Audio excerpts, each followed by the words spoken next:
Anonsia Bogana de Shimama Mamuni na Juma Makwaba. The Ahenkan 93.3 FM Sabraso. And small drought to a prem to Akan Kasiebo and upon Akan Kasiebo and then you know Akan Kasiebo. Fiti Joda Besi Nifiada. Any assassin so to din say over the week Kasiebo. Na the other TBIS Ababu Bosu Diamond and say, Jabu Sumasha Janedi to John Ochimu, Ekache NPP Aban say, Yangupo be Tia Womokapa, say Womadi Ghana, COVID-19 Sika. Na sansu so ana na wachimu na shiba de fie one ma chiame one mo aye honorable aye right Akan Kasiebo Bible so di tuja tell say sanitary pad no aye eto aban no ade atoso no waji chemu aduonu onyi enfan free so onimnyafo muntala mubarak de tuja na otwemu say abane de planting for food and jobs with dwa akuafo asum ene Ghana fo asum nanso enuanu wa yedin de honya den so ne bo ayedin na sanso so ana osofo hwe enuane ene kwa adwumadie so de tuja kire mu say enuane ne bi won mo de tabro de ato se woni afa nkonkro farmers nanso krofo bi aya so chebla sema wamguso ade kwamonya ahyeyie osofo be de chohwe Ghana sika sem so say enche abane bepa you start dwumadie no wontama na aboa amamabunu no anidaso na wokuaye mu asoso ana aye amabunu anasa de hye no ma wamososo aye poultry farmers 42 jachire mu say wamososo dwuma no egu osofo a ohwe amanebonsam so ade tudwa na wotwe mu say woma tohye amanso kodie ukunkum amanfo sese womnyama kwa a woni pakura so ma wom no ose bia fa adwen say wom betikuo e Ghana na wabambonsam mu kura na ana aye atimo da district police commander so de tudwa kire mu say aye school so awodo wo aye batam yanom no aye womnya hweye sansan gofo bi afom adwen omuyewia school fo ne nioma achimu damra shop joni onimnyafo Alexander Kwase owura ya fe no Oliver Voma wo onchi nipa bia wo Ghana ene wiase mpo enu nti se emra ne ni dia British High Commissioner ne nyadin na emra ne ni di no nyonyonyo wasasam kroya anso enwono na wachimo National Communication Officer de ma NDC amanyekuo no owura samija viso na no tumbia no so chese owura IGP enkrato tintim di gu kratas koma British High Commissioner no anya ne kwaso political scientists say Dr. Alhaji Mahmoud Bomia ye ka wo ma braso wo so mutu franka ma NPP a ne onka won punto pe ba mi nyina ananta gina ye ma gina ye na sanso na wa manyosam ensusu emu no political scientists bi so di tudwa kire mu sai amayeko ketwa wo de wo ma kokko Ghana ni nyina ne ka mo tumasi anu se twe akoba ne sa do metimi enso agitumi de afi NDC ne apipu nsem President de Ghana Institute of Planners adi tudwa na otwemu se ebraso se Ghana fo na ya ba akoti se kwankro akomako kwankro methodist ko bi njiaye na ya montu ensu yirase na yadiane so kiremu awodum jafo no won maka che na ewo aya poemantam ya aya regional fire command no so dia chiamu a won ye nkyerɛkyerɛ kwa ba fa so betimi abo ho ban ema oyenne afaja hyehyɛ enkoba abusuan sam ne de dikana de tie ni asan so ne so project so babura na won ka be mada ene de baba sum se over the week Kasiebo bebre wachire enti de hia so betawa so ku na wato adwenjere na ba e de afa 0594841044 0594841044 text message and WhatsApp and Facebook ni YouTube nso Ahenkan 93.3 FM wodo adwenjere nto on my show boss e be kenkan e de amaw na enyuma ko bia dawroma na over the week Kasiebo yi yenya hodin ye moye du etinze de de banku ye de ba besom mo e wani die kwanso K Asenso Limited enafi ODI Electronics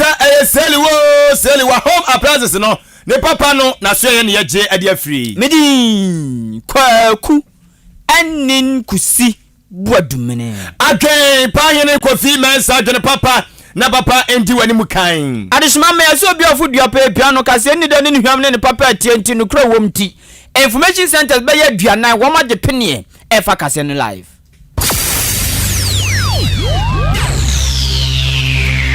Ahenkan 93.3 FM Akan Kasiebo yo bomua ya jibebia anuti Kasiebo mubati anka ewo end time information center achim asanteman kwasiapia online radio ewo asanteman temu kumase Aluma Suta Information Center ewo jiwani kwanta God's First Information Center achim betnase Alternative Information Center o yawsewro Kanyame Information Center ewo achim achikrum Cooperative Information Center ewo achekrum Dia yesu tumi ye Information Center ewo achim dwaha Awurade na ye Information Center Achim Apreku. Gode Wai Boafu. Kojo Kume eye David Ba Information Center. Dimpa Information Center. Achim Asani. Kosiewa ewa Kosiewa Krom. Osono Information Center ewa Achim Esam. Abnasemai Information Center Wachim Abnase. Nyame Hine Information Center Wachim Ofosu Krom. Ena Nyame Asam Information Center. Wo Achim Kroba se eye Nida Sonia Rade. Prince of Peace ewa Strasi. Somwa Heba Information Center so som se twitwe ewa Achim Dan Intiamwa Junction. Peace Information Center Wakokobe.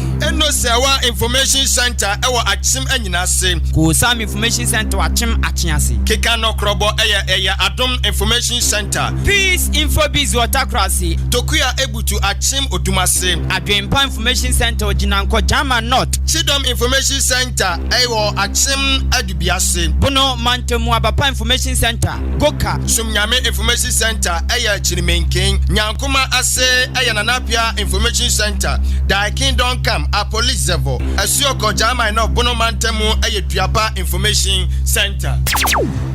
Afe adishmama jiwasum ensam no emunchemu enie.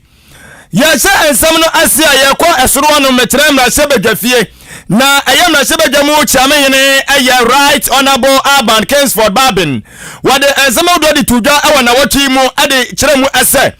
Empepem no kasa dia Ghana anase wiase fana nyina ema wasiesie yade baako a ewose yeme ni akwo pa titru pa wa bra oba agu ne nsa ene ye wuntimi emu nsa enkasa wunhia sanitary pad ede abatobi na eno enti no waka asra aban se wanya ne ntie empo wono akasa kura sebsem brother so oyire ne ma ema nsusu wo mu a wonom so nyina yusu sanitary pad ne bi omo kwa akwato omo kyesa ne boya den esanse aban no ade etuo bi di atoso no ayo hanji chemu no aduonu wasra pa se ka aban no be ya enmani mu ya totoro ne ntire waso no mkokunyasie no omoto ato ade se de be ya hanji chemu aduonu no ayeto ayetua awa sanitary pad ho no yebetimi enso aye free so se akoba ne sa ebeboa amama so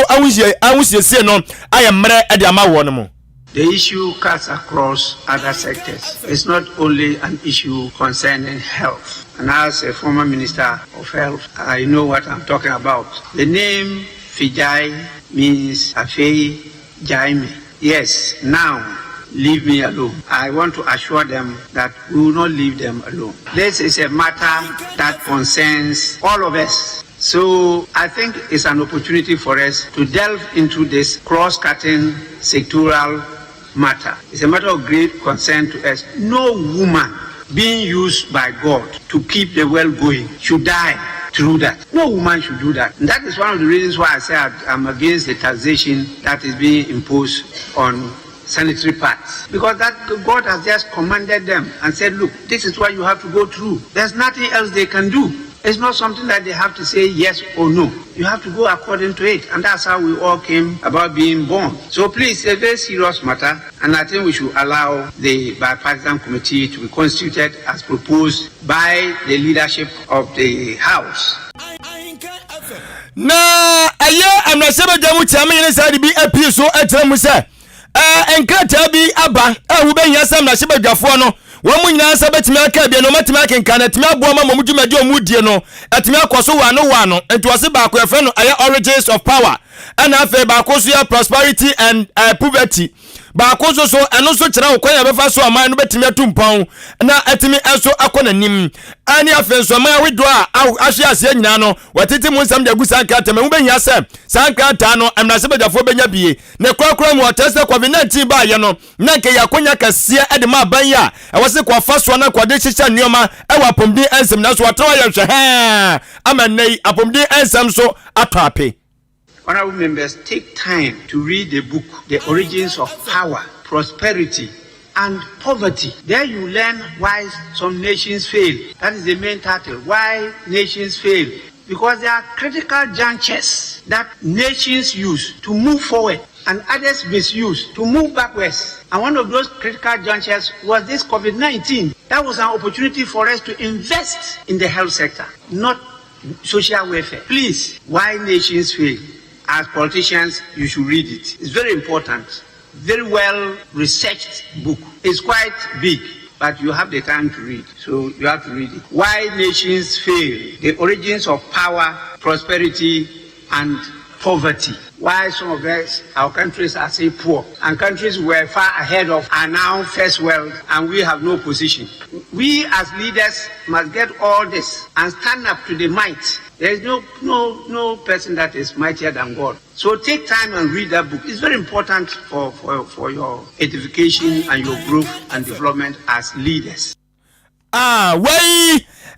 Mraseba Jamu Chairman Hene Speaker of Parliament, Right Honorable Aban Sumana Kingsford Babin, and Odin Samuel now to down our team, and Mraseba Jafie, Abramo, Aquas, Tom Jondra Mino, and Kanko Ehon. Onimian folk have been named Takando, and Mraseba Johnny Mamfua. Ewo dwabo so abeto mpeso so ose enche won catch abani sabani mrambe bu akonta emfa che Ghana mraship jefefo ni nane Ghana fo ni nara efa wo muduma de titu ene covid-19 sikasem ho ose mpempi ya Ghana fo nte en dom kuma no ya wo mo nte omase ena ose mpempi Ghana so yamfa de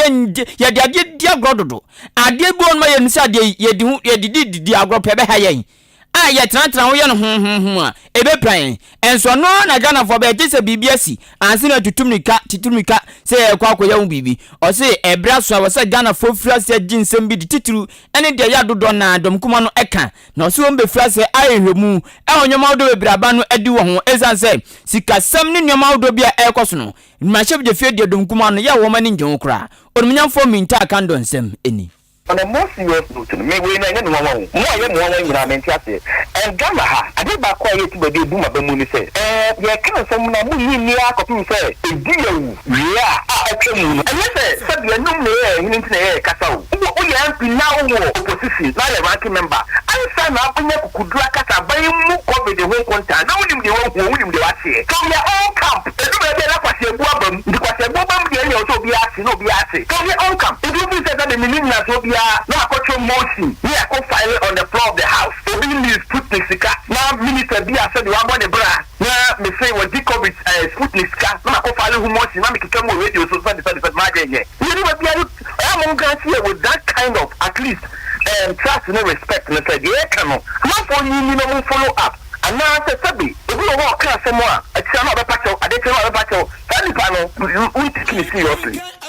On taking it serious, when you for Kabla Minta Kando Tozo say, I dare walk a Chinese room and a Chinese room ba. Ya tipene yet on a war, COVID-19 sika, COVID fund. O man for cheers, mama for the contributions by. Yes, COVID-19, as I call from no Abana che aman and grow for. One man che, just a party ma ane woman a 2 minutes. One match is Kennedy. Wa branko som de ye sefata wa ma fanye eno modi ose na sasika no modi COVID-19 sika no nyankopo betua mo kapa se omo ya de pa nyam betua mo kapa omo de ya de bone so nyankopo betua mo ka bone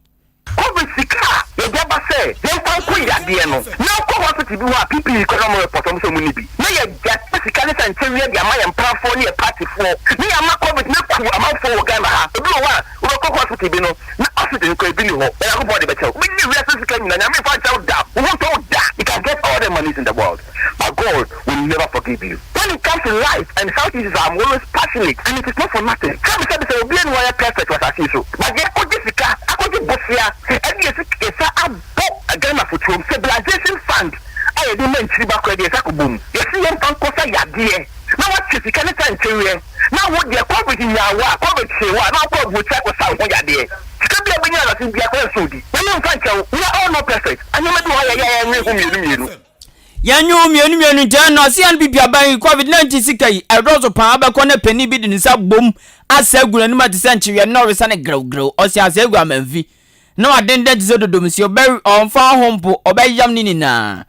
omanfo bre we eyam na shebu joni di omanfo dwabo so abeto mpeso so odumnyamfo kwa bena minta akando Adishmama kan nation say we over the week Kasiebo nsema wodoa na watwimo yansam to over the room ma yesa ekan ye no ene yesa so edemo efa eye ekire na watwimo ye de ni kyeremu awokuaya enso dwumadie emuo na eno eno osoafo hwe enuane ni kuaya dwumadie so o makoko Ghana mu ya aya onimanyafo Dr. Afiye Akoto ade atoja echemu se enuaba ni bi ewo no ma aban de tabro de atoso ebi ti se soya no na afi bi nsiri nya sei aban ade tabro de atoso se me fa bi mfiri o ma wemu enkwa ma wofa so enkwa nkoto na so enkofo bi abunu agu ma suma makata kata omani a omda so ade fa suma se ade konkrofo ma so koton wo tese sa wo sei aban de atoso enuaba we so no eye se ga na anko a amama wodo so nyina no eyade so ma sekete o mo fa sa enuaba ye nyina no enfro mo eman ni mu enti Ghana yeso ye bia ewose ye nyina ye ma yaso eye mmere na yeso ye di shanzo bepe watese wono mu guso ma yaso ade a omde no ma ne konkrofo ma so no wo mo so de chiche gu akwa so mo so ani mu sai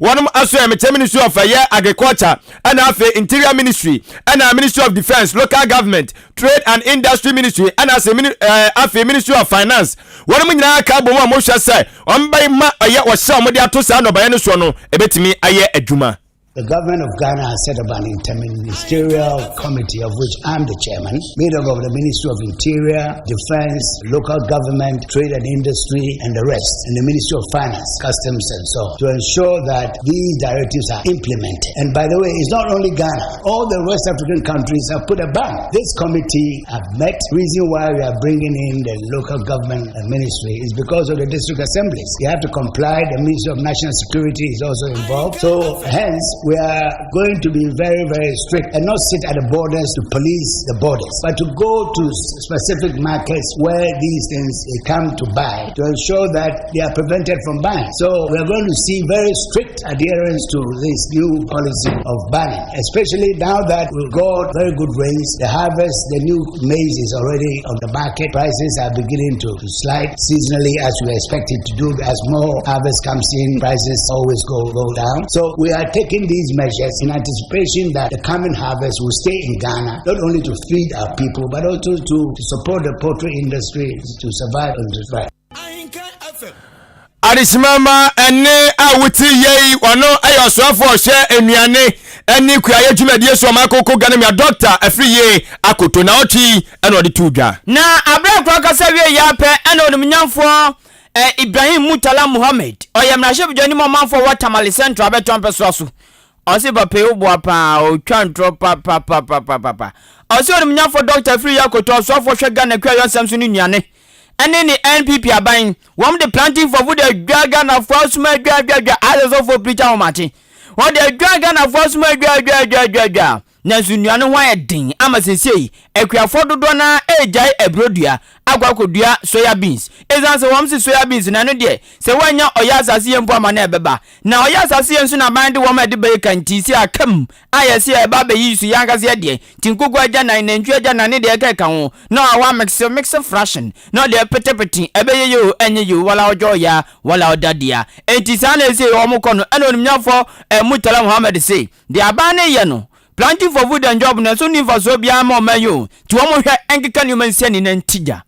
If we don't take time, there will be serious crisis by next year. I've seen farmers in the north who have decided that this year they are not going to engage in the production or in the plantation of maize. They want to move to soya beans. And if you ask them why they want to do that, they can't buy fertilizer. And soya beans doesn't necessarily need fertilizer. You are not going to buy fertilizer. Of course, some who have the luxury, you can use fertilizer. But without even fertilizer, you can still find your soya beans. And for me, that is the danger. You have a government that has touted itself, planting for food. The gentleman now wants to be the president of this country. I can't imagine planting for food, yet there is a surge in prices of foodstuff in this country. Either they are not telling us the truth, they think that we are a bunch of idiots. Wei ayo mnyamfo Ibrahim Mutala Muhammad Tamale Central amrahye bjani ana motenene no na opanyi so kasa wie ya daso agyinamu ewo eye kuaye dwumadie mu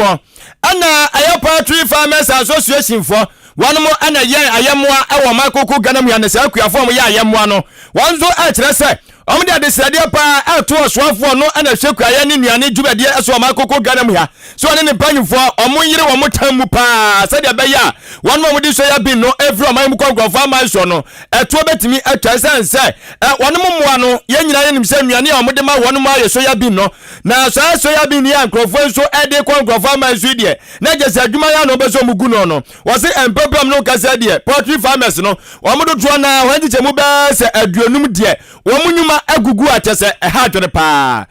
What has brought us to this point So it's an open secret now that most of the grains produced in Ghana, especially corn and soya beans, are exported outside the country. For the poultry industry, we use the byproduct of the soya beans. So it's after the oil has been extracted, then the soya bean meal is what we use for our poultry feed. But then if the main soya bean is exported outside the country, then we will have to import the byproduct, which comes in at a more higher price. So like I'm saying, the Ghana poultry industry is on the verge of collapse. Unless something drastic is done by people in authority, then by a year's time, we will have less than 10% of poultry that are operating at the moment. Because last year, the poultry that were operating last year at this moment, there's about 50% of them that are operating now. About half of them have collapsed. Wey aya Poultry Farmers Association no on mu baako ai waka ho member na eno aya Owura Boate Yadom ana wogina je kuafo nyina na mu a wono nso so ekasa ye edema wonum emu no onumnyamfo John Kuma aya osofo abede twehwe Ghana sikasam so osanso emrahye bidwani mamfo wo edwuso abetwampeso so already atudwa se wa abro osofo hwe Ghana foto samso onumnyamfo Keniforata ede yakoma bo sikasam ede mafin pinu nya duonu etudwa no kan ni pense abano apo sika 10 billion Ghana cedis aton mo de be hye you start mu na aboama enwuma nwa akwa atwetitu de mamabru no womo apebi de mamabru no wo mfinhia ma akoma nsentema edi enimi onumnyamfo John Kuma esa ato anesam so se abane peso obeya de bia ebe tisa akwara keto ni penifo cheska yesisi no bebo no hwene sa onso ntumi mo nye onso ntumi ka hwe na he wazisimi 1000 pe dabi oso peso obeya santi obeko bia so stakeholders no o chinchi nyumeku ankese so ne wo makokasa ama bia na dwenkyire mu da hono efa you start no aba na enche you start no be pound to ma ama ne didwuma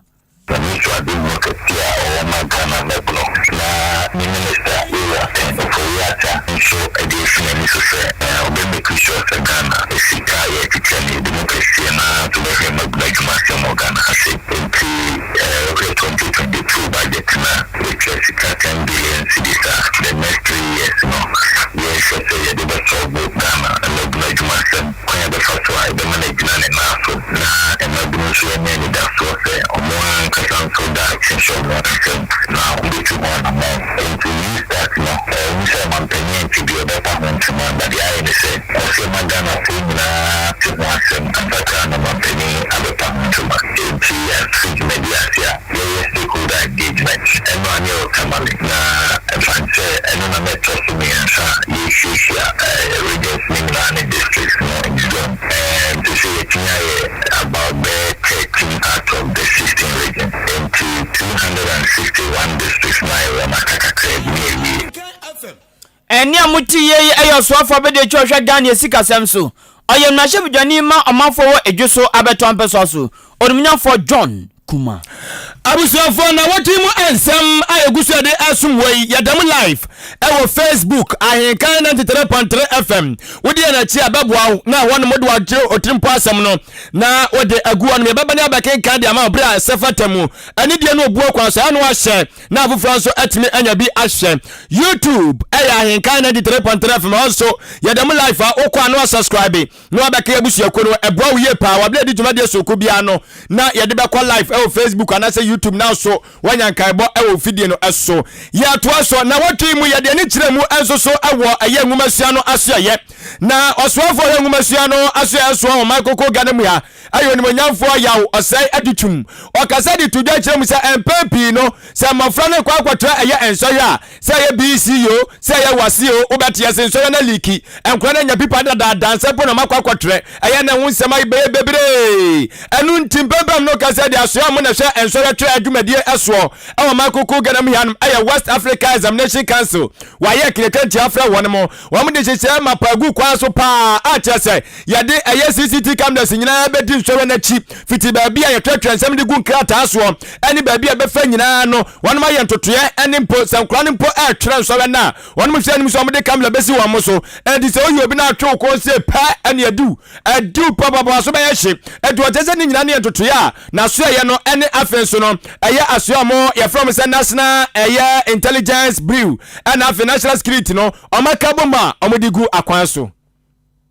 The West Africa Examinations Council (WAEC) has adopted strategies for the prevention of leakages and foreknowledge in order to safeguard the integrity of examinations. The following strategies are deployment of biometric access control device at the security printing division to ensure that only authorized staff enter the premises. Strict bodily searching of persons entering and exiting the press house. CCTV monitoring of all activities relating to the production of question papers to ensure that no one has access to the packets while in transit. Use of combination locks to lock the security bags to ensure that no one has unnoticed access to the packet before the code is released to the depot keepers. Fortification of depots where question papers are kept. The council solicited the support of the National Intelligence Bureau and National Security for deployment of persons to augment security at the press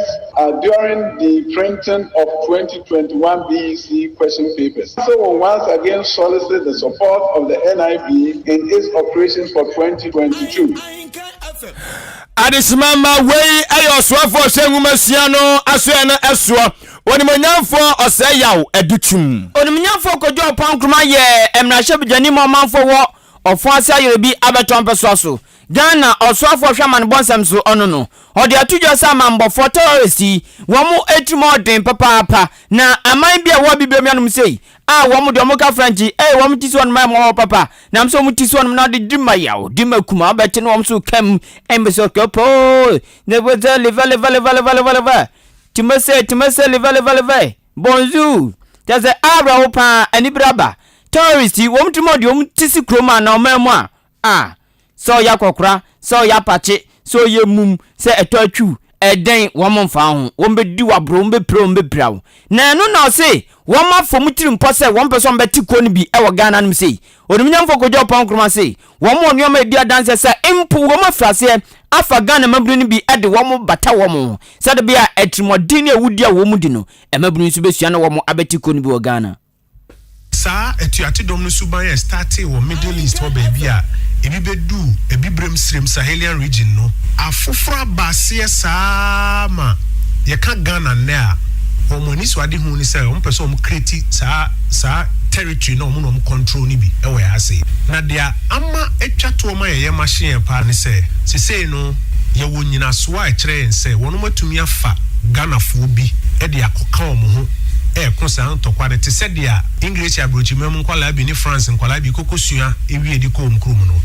se se ye wonyina so so betumi afa Ghana fo kwala ni bi akọ in Mali crampo de ba akọ kan ho ko participate ye mem se ono wuye enti a ye bode wuru eni se e o se mo bia da ne ho so se mo wani na ho e bia be hu obi a omfri ye mem ha se wa be hye wo mpotam na ne de ni se o bomodin se o twetwe mrante ni mebu adwen o hye wo mkutupa se yenko se wi yenko chi wi ba yenko to nhye wi so yenko tutupa ye wa ha yenye se wa ha se eni amuti ye ayo so for hwaman bonsam information minister osanso ye MP mo manfo wo fo asayire bi onumnyamfo kodwo opon nkruma kon 1 na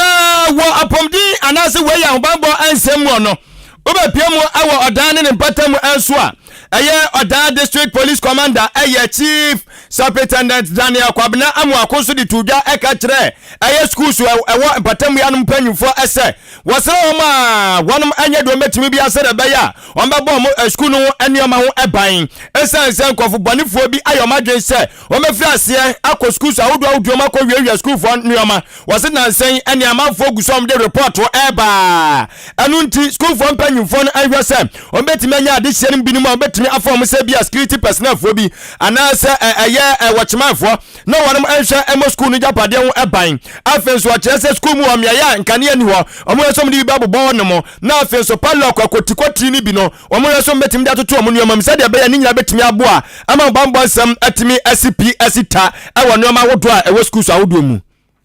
na senior report e wo schools a lot of schools on makwan no ama klonfo ekowiwie mu enema mebre tino aye me Mr. Ricat, my divisional commander, jungle welfare officer, and fire service commander. You to one among them who say, schools bebree wo ho a amem ko wi ade no lighting system no aye poor wo mbi bi afre no omo gate na nkasa credo na etu no so enye tiesa a confront kwa easy ingress into the rooms not the person we a school for no head masters head teachers na se for no omo hwe ne marketing omo apnum ne marketing omo nye de behia omo ema light ma hono so no omo hwe se omo assembly na so ate ne ma no keka obeye ne fe so many watchmen so we recommend say ebedu data no mama kwan no obi ante ho so ate ase into bi ba wa you pay bia no ye the sent on penkrofo amra ho on watchmen ma fa kwan ba fa so mutuam kakra no mutuam wey aya atim oda police commander chief superintendent Daniel Kwabna Amuako na police diary so na wodne ebobo foriamanfo ebo san komoi ewo na wochi emu na wochi asamba ko peja ko so pa ti se Jericho afasu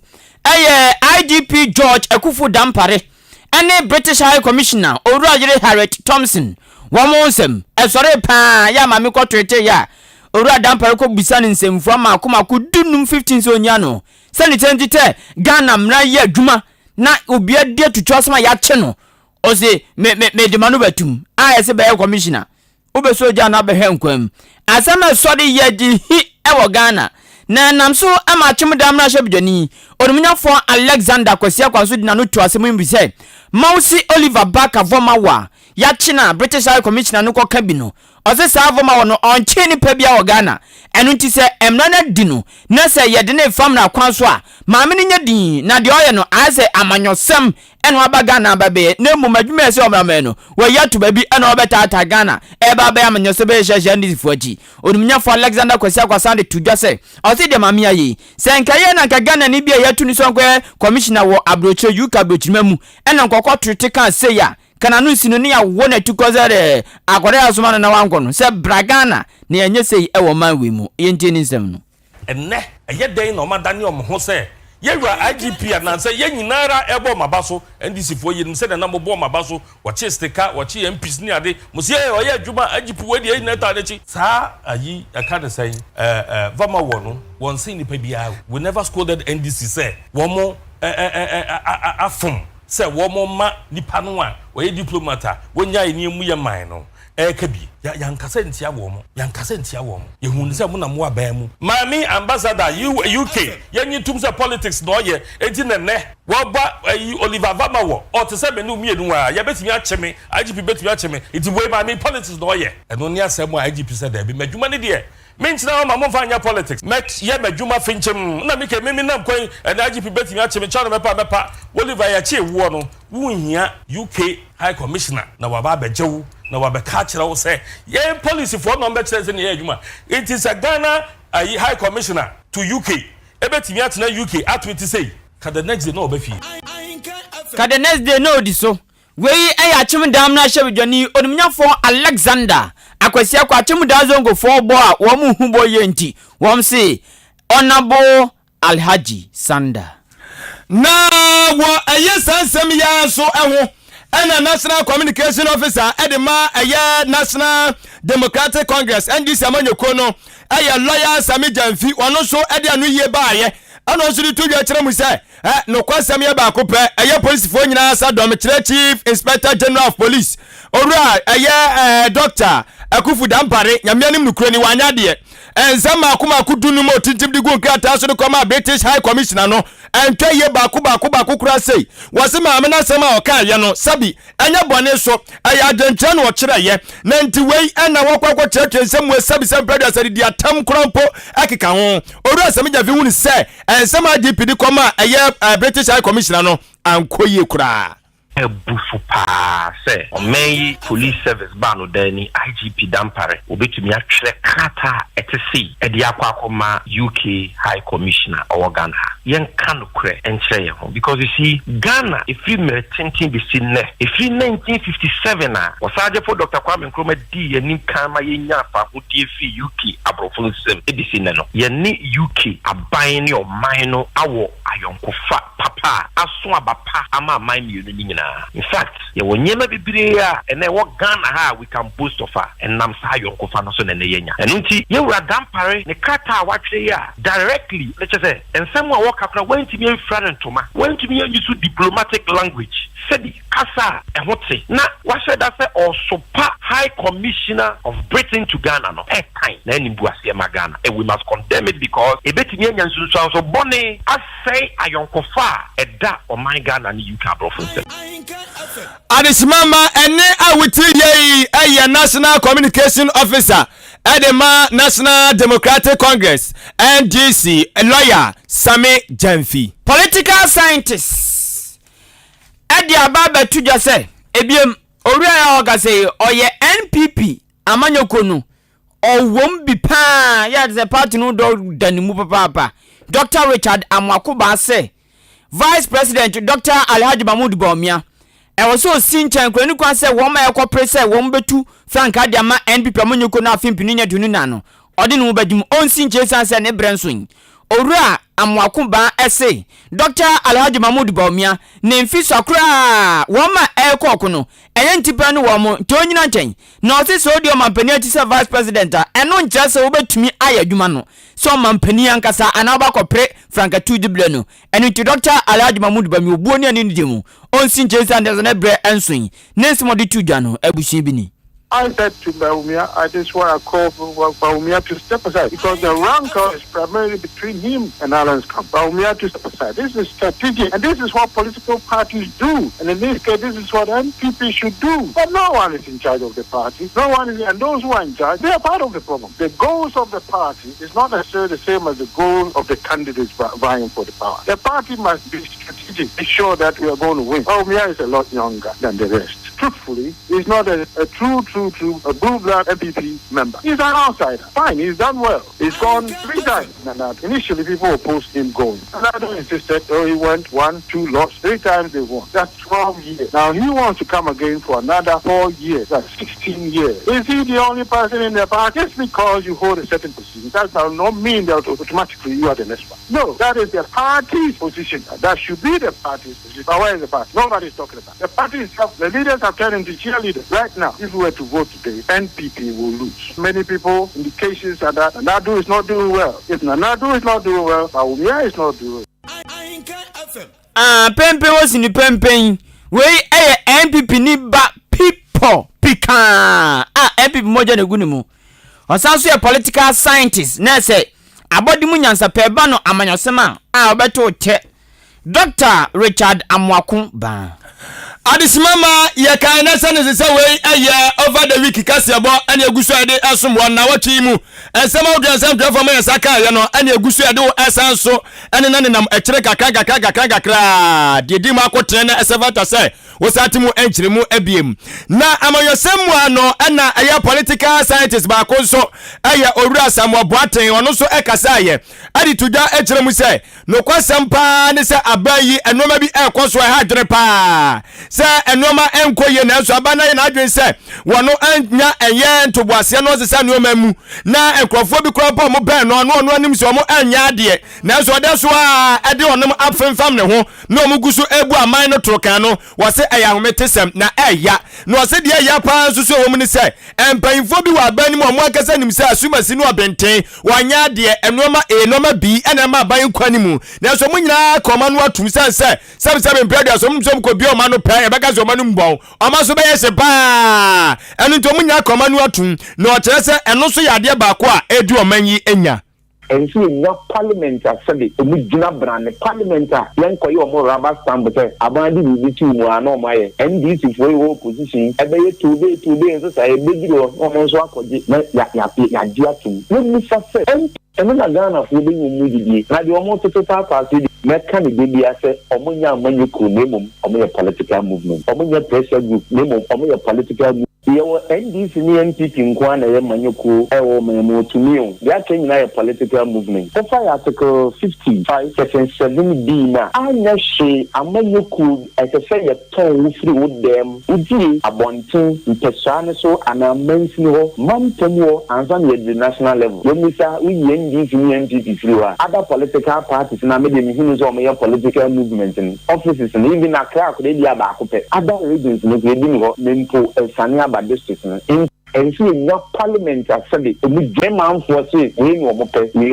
it wonu jinwama. We need this ada. And we be see nya kenifua. Obi to ma share man tani Akan Kasiebo say enough is enough. Ye we ye no ye mo abaso. We ntimi nya na biye. We na ekwa enye. Ekwa ya koka ensem da kire mampani. Mampani nsitiri ye ne de. Yan kan kwe ye ncha the true picture of economy ni into the mampani. We say we yin krofo e da no. Dan krofo ya asa ye na se be dafo. Enti wo obeden Akan Kasiebo mampani. Okay ken ediana na edwuma akobo no. Okay ken or your cabinet we could dimotino. Enti ono ne gine na edwuma ho. Obo ho ban dan se entunti dwuma na de kwama ordinary Ghanaian. Oh me mu ania.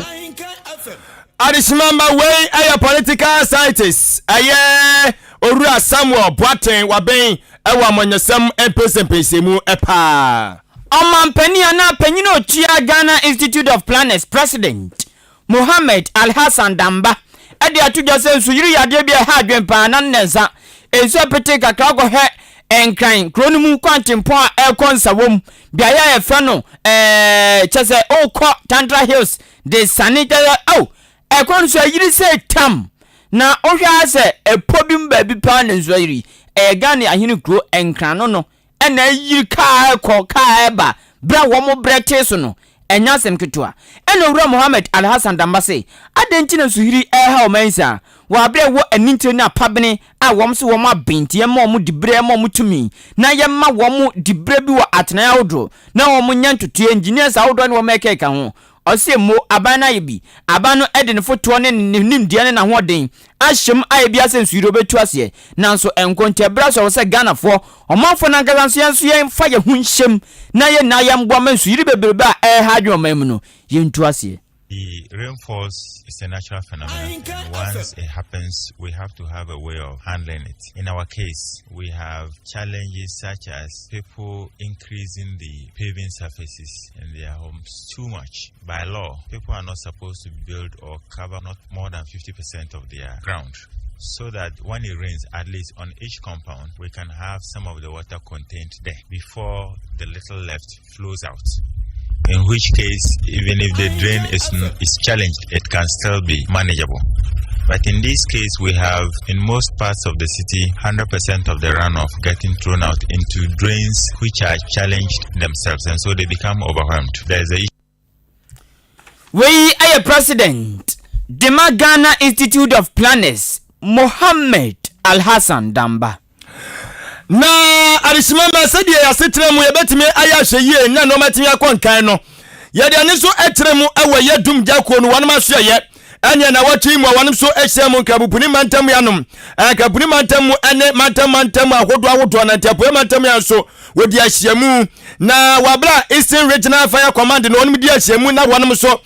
kai aye adwumade amudie no omdi tufo boda wudo said ya be ya mafo be ya hweye ewo aye jachechie enwo no wase afiwe de ne tipa se mode to so ne say safer environment key to invest and as investment eno ene ade amo ede to so na wabla djubade no ekoso no na aye Eastern Regional Deputy aye Public Relation Officer mechira PRO aye ADO2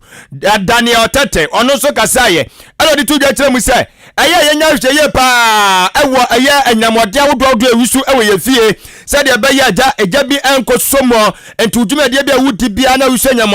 anyamode no aye ya hweye wo ho anu achi so mo amususo jade no anu anuane mo amukọ afom na ja mo suso soja kusichirefo no mo nyina mo nya hweye said ya be ya yemfa ohaw biala na so ye na bia so emma ebiem. But I did week in safer environment key to investment. We actually say chrono esomo juno a omo amode omsika ba bebie enjuma ahogro no nso ebeba ma bebie enjuma bebre na otwe nyina adwumade no ehya ase fiti adwada no ye boaboa ye ho ano ekokyerasra school fo a ye wo fire cadets schools miensa e wakufodu ha ya de wo ba besi akan na wotwe ye fiada nti adwada no ye ma odum adwuma fo ni bi ekọ ho ene wo mkosuasuade e kyerɛkyerɛ wo mu sɛ de oja ehun eniama eche adichi ebranda no nsusu no ye bomodia egbo wura kromu ebeye akyerɛkyerɛ efa kromu ekodwa so lorry stations ye nsusu ye ko radio station efa fire safety so bia beye paripari ewo eja ene ni niama ni dwumade nyina ho Adesimamba ene awuti ye Eastern Regional Deputy Public Relation Officer PRO edema ayadum jako no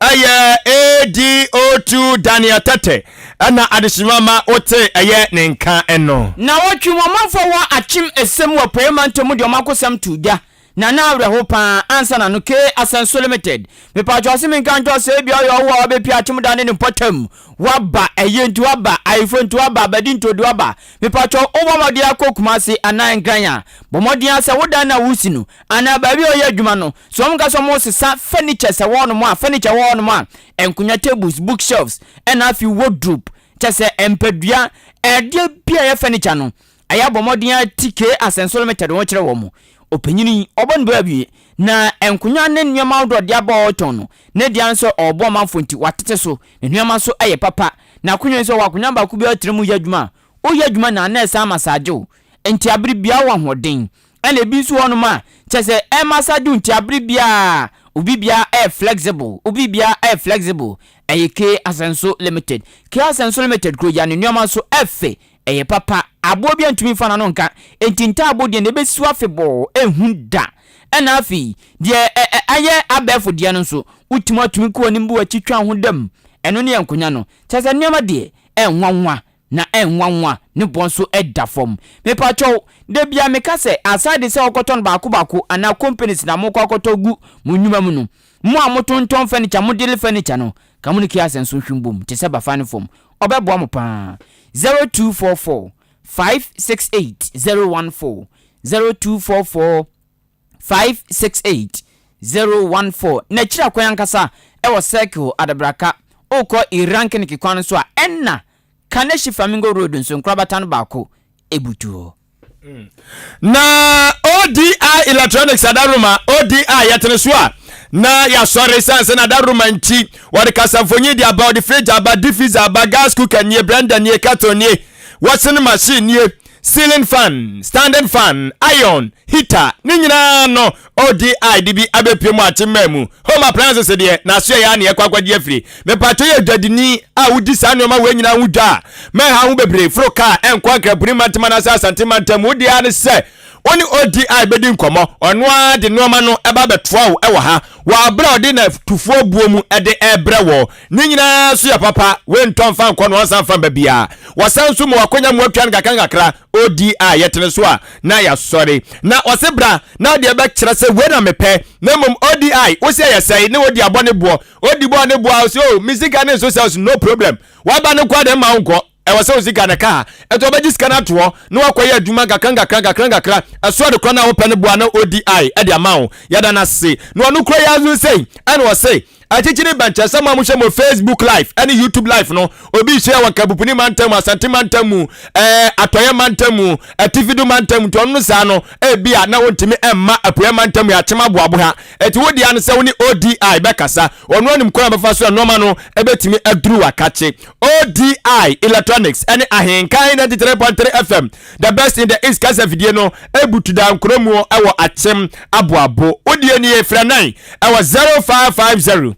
900 600 0550 900 600 and 0546 557 175 0546 557 175 ODI Electronics yatene so a na ya sorry na watwe momanfo wo achime eseme ewo Brim Central Municipal Assembly no mu wo epoemantem mu ede to yamane boni Kofi Amu Afiku anim se aka Yaju wama sem ni na ne se omai wo mu bre papa okro no mu ezan se bola kase bi okro no mu a ama ayemtuo ya de no aba okro no mu papa ebiem wo mu network onsem edin enye ufro bia bra amadwadifo ene wo ma eya ban dwumafo ekro no mu no wo mu bre pa wo mu sanso edito ya ma no boni kofia mo afiko yadu anim se wo mu kwan so enye ehu na eta wo mu se de twa mu zuru mu kra ne se ejena bia yade bia na eha wo mu aba ne besi bi ma wo mu esi won mu finhya makomakomiensa eye 1 million per constituency ni bi esi won finhya makomakomiensa kasa aban no eba be bia no ama omanfo wa chimesim atumi de dwuma eno so akarom ti wo mu tem fra aban sa aban emeyo momoa ntontomo wiyan bola ni ntontomo wiyan pa kwal nyamianim afi nioma fun ni ade omde gusunti aja na sente no ewura yen pa yale enko a yesrem aban o metu bola ne mai ha o kese na ne bola ne ho asem bola na me de face mi fie ankasa entu didi ana once na how na ho hebe bia isem kro na develop eduna nke hu hia se bola be wo kro ni finfin sa ti we de ye se de to mpanifo anim se always means be obetu bola no ya mai container kra em se public toilet no ya be si fofora man ye be se mfia bi isani toilet ni yembia ano ye entu betwam obi dan achi na agya nansi ho ekoso cholera bebre emaye me wosem asase so na ohawa ye fam kase pa ba ko edikan ye network de ye bre papa okurudu mu ha ye bola no aye kase aye abrosan bola no aye abrosan di ema se nkwala no ana se awofo na ekoso ni nyina ebre okwa aye se wafura esem bola ni nye kura na ye toilet ye wo heso dada wo mubu toilet na no maye yenim senti abasa wei ayo manfo wo achim esem ewo Brim Central Municipal Assembly epuye mountain na abusuafo na watimu ane yede ani kiremu ewo atem oda dakase no enso emu na enu enso brane etoye no adeshimama na areho na mobo pa so maame o papa unu aketua bi ana se unu aba ma bi wo faase bi se watidwa mu bia enu akohwe na chese areho na jase anisuo betatawo ezanse zubrania eto nyina edwadifo guko taaso ekonya ya kanso a yese kan na mfaso no eho na dwadifo eguo na nsuo ito na ejamwo mo ebrimwo mo na areho ebrimwo sa akwa na jam aka ene eja ya befa no saa afe wonem no ma moton enframanso afa yei ene asisabi na dibi enam wiem eye kinopia mabode esi wo mo so afe eye mu chini yesisi wo mo so aja mo de ya la kakra enframanso paja ni nyina akoto agu ba bi se sram ama bi kura so eprepraye na wabre yensam jofo kopie mu ho no eno mudi wei ebo no ayenso to ya bra wa hankasa from my fight see e canopy ne nam wiem nyame nko a sese nkrofo ne mankosua nyina bobo o ma sa be twa ye ticket nso aka o mu ni mwa bia o mie gate ni mayen yen ko inside yen ko prepare no bia mo na pata ni yen tram DC ya ni MP o mo moyen we kun wo mba ya bra dudu from egu ye so no ano de ye ne hwefio se bibitu ye sesi ayekun ni ye mba mo bopa nti e pa mo cho se from egu pa ni ejira ha pa areho nti abanya bibi mfa homa ye pa ya pa ba cho o mehwe ye no da for ye mo boye ne eto abo MPP ejira oda na so ye be fe ho adwen afi ya bre pa awie mi ba ye nto hwe won si dia me de koto ankrado kum a tina mon kan no obejira me so tete abeji won si di ticket for no cancel for no obejira me so wabeji won si dia me de koto do ku wadi no wabeji atete sa ye hu cancel no ye hu eso mfa so e wo se ye nya wei aya jadi form wo aya atem odaja kase ni mo ana wote wa mon kan pebem no kase de dwane de ahye bese bosume enwatu nie ana mpanyimfo dodo ho ye baba yani ye bra no ye savo na dakwa mu aba no saa no mo ye dadifo no ana edo magu kota so ana jeze awia so mo nso oba no mutim na areho enram di mani ko hunu bi na me ma me ka ho a areho we me ma me ka ho omu nyina ye ma me nyoma me kwan de wawo na so ka ma me ka ho kasankasa bia wana ka de meya no kabayire na enusi achi no ye wieye ana aye addition bi muso a wanum atete abai aye big sam phones na shop na nchen wanum no wanum so tu ani tu anuma ya si billboard kase bi wo ho ani as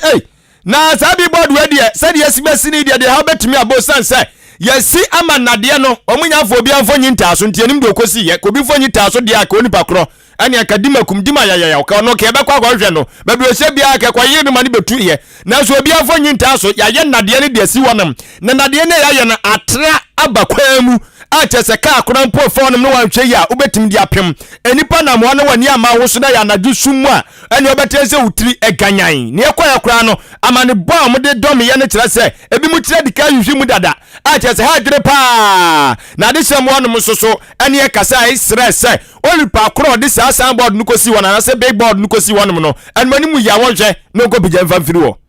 ye pa bucho wa baby a Paul ni si hodom no enye kura eben ayi kanya ayi light no se suo se suo to say no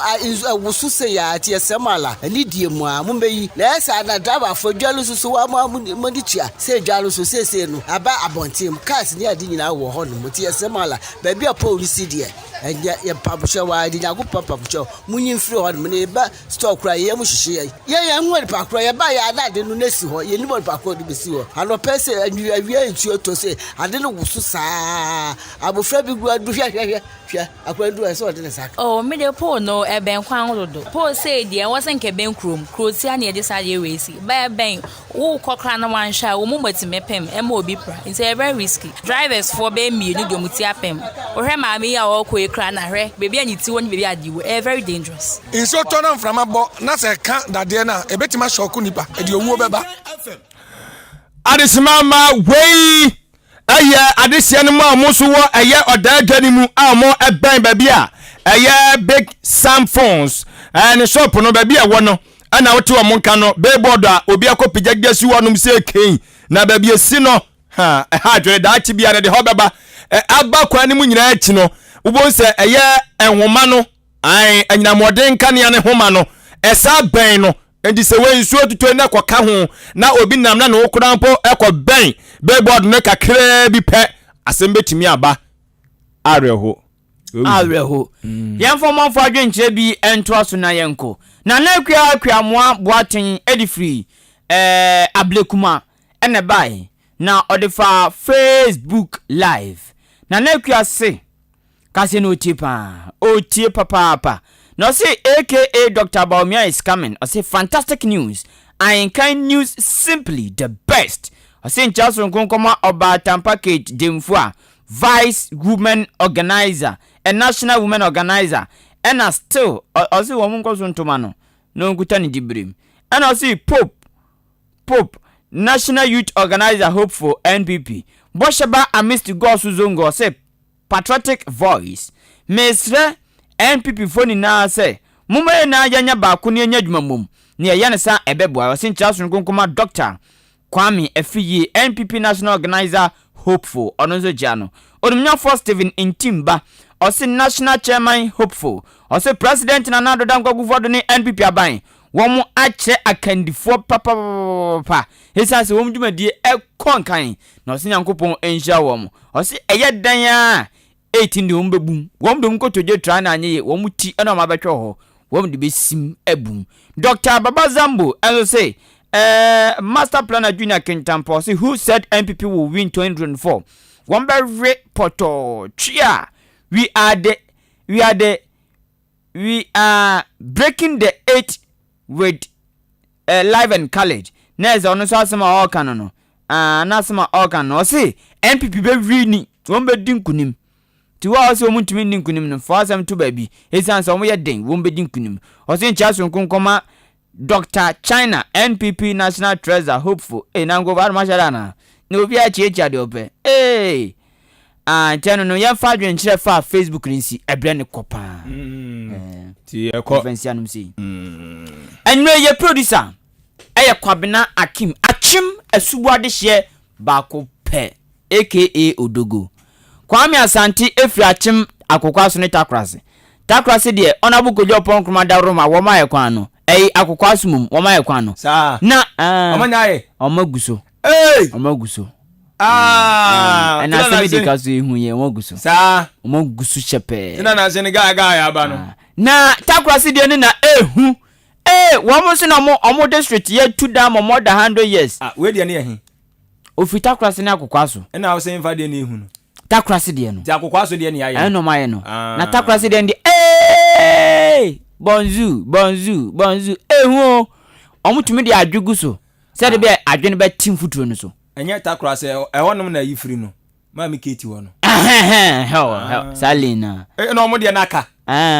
onum no omutumi sadwe no omde gukwam futuo bebe no so bete sa wo mo bre papa ti we delegate fo de na mboabo no ase kan betimi de aye na ohene sub chiefs no ba kopɛ atumi aye kwan yi nti da na tese delegate kan tumi nya sa adwuma ewa hi ewo so abe eno ma na yeye sa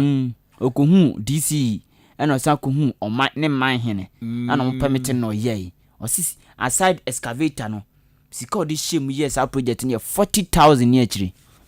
si wa hu se ya na enti we ye makonya pa so obi a nyinya bia Miss delegate sika ntumi nya kwan ebetimi aye kwan ebetimi na ode komo mu ode koye kwan ne wia obeti koye wia say club boys